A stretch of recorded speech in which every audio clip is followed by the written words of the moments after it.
First and Aisha, foremost, can I just ask one question real quick before you go, Sweeney? My only question is, you did state there was a separation period, and by the time he had got to separation and forgiveness, it was too late. You were checked out, right?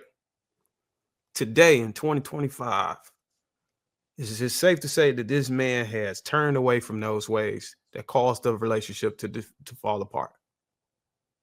He has, right? And that's my only fear, man. It's because when you look back at it, and I get it. Ali said, if you go back, you go to jail or you end up in whatever. But is it safe to say that had you did give him an opportunity during the separation phase, that y'all could have been still married today, minus the drugs and all that? Because, like you said, today he doesn't have the drug issue, and obviously from the time he asked for forgiveness and started to turn away in a separation period, here he is today, sober and loving and ready to be the leader of the household. So these things play on your mind as like, damn, man, if only I could have just waited out that period, maybe this would have happened. And so it's just a little bit of regret that you didn't, give your husband a chance during the separation phase. Like 17 years is a long ass time, my G. Like, I don't know. I just feel like 17 years of marriage or 17 years of separation? 8 years together. I married my high school sweetheart. We were together since we were 14 years old. We went to college together. We had a life. Mm-hmm. You know what I mean? It was like white picket fence. And like some people are too smart. I don't know how to explain it. But anyway, whenever you are going through that situation, I think that you have mentioned it. Like, that person that is in front of you is not that person. So I wasn't, even during the separation, I didn't believe it. Like, years later, I'm like, good job, right? Did you pray for him? Did I pray? I did.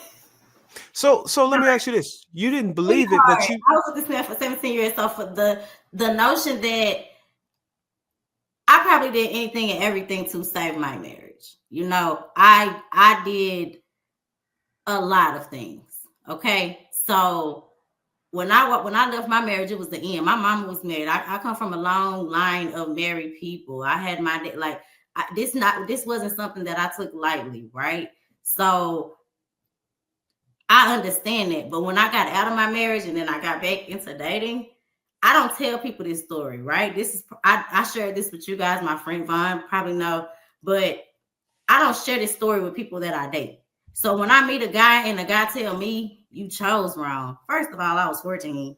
Second of all, you have no idea what my story was and who I am as a woman and what I stand on. I have a degree on my property. Like, the girl got it going on. So for you to be like, oh, it must be something wrong with you because you don't have a man. I'm like, you must have chosen wrong, or somehow this is your fault. So I'm like, at what point do we get any grace to be like, damn, this is trauma? Like, why do Black women have to experience so much trauma and then we get blamed for it yet and still?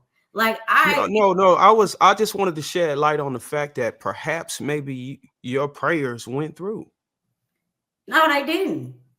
Well, hear me out. when he was on drugs and the relationship was failing and all of these things happened, you just said out of your own mouth that you were praying for him. Always. And then during the separation phase, your prayer came through because he started to turn his life around, become sober, and he's actually sober today, but he still lost. So maybe God saw your prayer as, let me fix this man for her. Let me take away his demons, and perhaps I could save this covenant or this marriage. But you said you checked out already. That breakup might have been his rock bottom. He might have needed that to lose his whole family to actually. Well, that's why I asked her. Did he start to turn away during the separation phase or after it was dissolved? But you said it was during the separation phase, means he still had reconciliation grace. He checked. It was more clear for him. I don't know. I don't live in his skin, whatever. But it was after y'all like full blown divorce happened. Then he was like, "Let me get my shit together." No, we were separated. I had got a legal separation. It was during the separation phase, the most critical point where people can come back together. We separated for 2 Prayed years. for him. He Years. turned away his way. He turned away from his raid. Your prayer went through. He turned away from his. He's no longer a drug addict. He turned away, and he could not keep his marriage. Is it safe to say that that's true? I don't want to put that on you. I'm just asking. I don't think that it's safe to say that that's true. I think that that sounds nice, but I think that when you're living that situation day to day, it's not safe that that's true. And I think that anyone that has experienced the level of trauma that I experienced between my relationship and everything else that was going on in my life, I think that I made the best decision for me and my children and for my mental health, and so that I could still be able to provide and still have a savings and still be able to live the lifestyle that I was accustomed to, right? So Were you dating during separation? No, no, Okay. I don't date now. You know what I mean? I don't date. I'm not a person that goes around and dates guys. Like, I don't go on a date on Monday and then on Thursday. I don't do that. I don't date. No, I Can mean ask like where you were a question based on associated what with you another said? the opposite sex during your separation. No, That's I why. didn't have sex at all. I didn't do anything. Okay. All right. Can I ask a quick question based on what you said? Because I hear it said so loosely, so much when people talk about they had to protect their mental health. Is there a meter where y'all can say where your mental health was and where it is now? Hell the fuck yeah, I'm broken. You're broken now? Like, it feels like someone reached inside you and took some shit away that ain't gonna never come back. Yes. No. I get that. I get that you felt that way, but It's a real thing. Like, there's what I'm asking you is, you feel it. If you get shot, you feel it. It's real. So to say that you can't feel what's in your mind, because the mind is a powerful weapon, we only use a small percentage of it. So to say that I'm not asking. Listen, you know the levels that you can take, and I got out right before that. Listen to what I'm asking you. I understand you're dealing with something traumatic and you're experiencing a lot of pain, frustration, fear, sadness, regret. Just all of these emotions could exist. That's not what I'm asking you. But I'm saying, I know that there's a time where you're feeling it, and then there's a time where you don't feel it anymore. It's like it's gone, right? And I guess that's when people are healed. But is there a process like heal? You compartmentalize. What? Okay, so obviously you've never experienced trauma, right? So you didn't even let me finish what I was saying, but don't worry about it. Don't worry about it. Not real, okay? You don't heal. It's not real. You compartmentalize and you learn to just just live with it. It's no such thing as this, like, oh, this like healing, like this pain somehow goes away. No, you compartmentalize, you move it to another part of your brain, and you continue on. But that experience that you've had is a form of trauma that's going to always live with you. I did life coaches, I went to therapy. There's no such thing. That it sounds good, just like everything else. Oh, I'm healed. No. Does it still hurt, Aisha? Does it still hurt?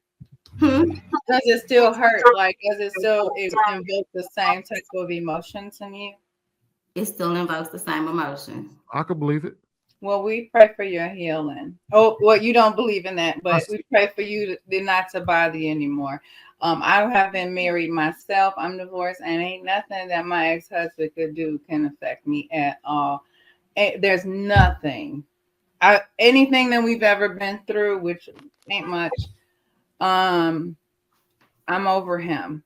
And I'm on to the next. So Aisha, I know we gotta you make say sure you we don't. lost your baby. I just want to That's say, the like, thing. so I lost my son too while I was married. So a lot of time when people are like, why you not married? You know, Danielle, that's why Danielle man left her. That's why she's not married. And to your point, a lot of people don't understand how, like, your world stops, but you still have to continue on. And then that both of y'all are going to heal at a different time.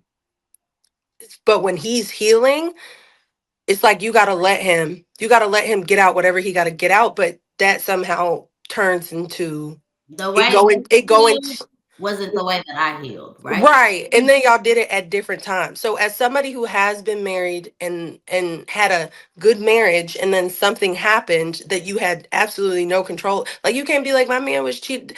It's like something that took the power of autonomy over the life choice that you made is like, I always say, like, my son didn't die, I did. Like the parts of me that I appreciated it, like in that is gone. So it's hard for two people to heal. And when they take stuff too far, I think is what Aisha is talking about. Like she did everything she could do. And I think she left, and correct me if I'm wrong, but I think she's saying when she left, it was after she was confident that she did everything she could do.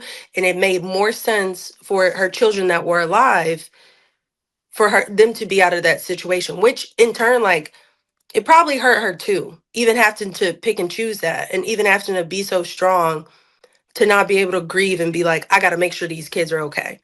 I You know don't think what's that Darwin is being funny? showing malice. I don't think that Will is showing malice. I think that they have the right idea, but they just don't have that understanding of like that.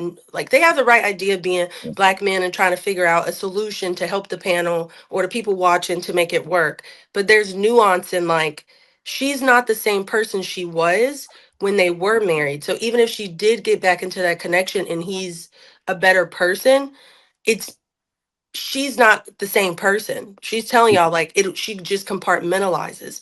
Two She's things. not healed. So it wouldn't, I don't know how to explain it because I feel like I understand it, but That's she's not cool. who she was in that Yeah. connection. But notice I didn't finish what I was asking her. So when she answered it, I just left it alone because I I'm feel like, like all right.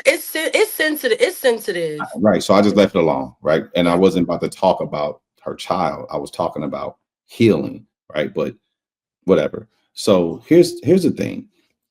Whenever I always hear these stories about how women had to leave a relationship and do what was best for their mental health and their safety and their children.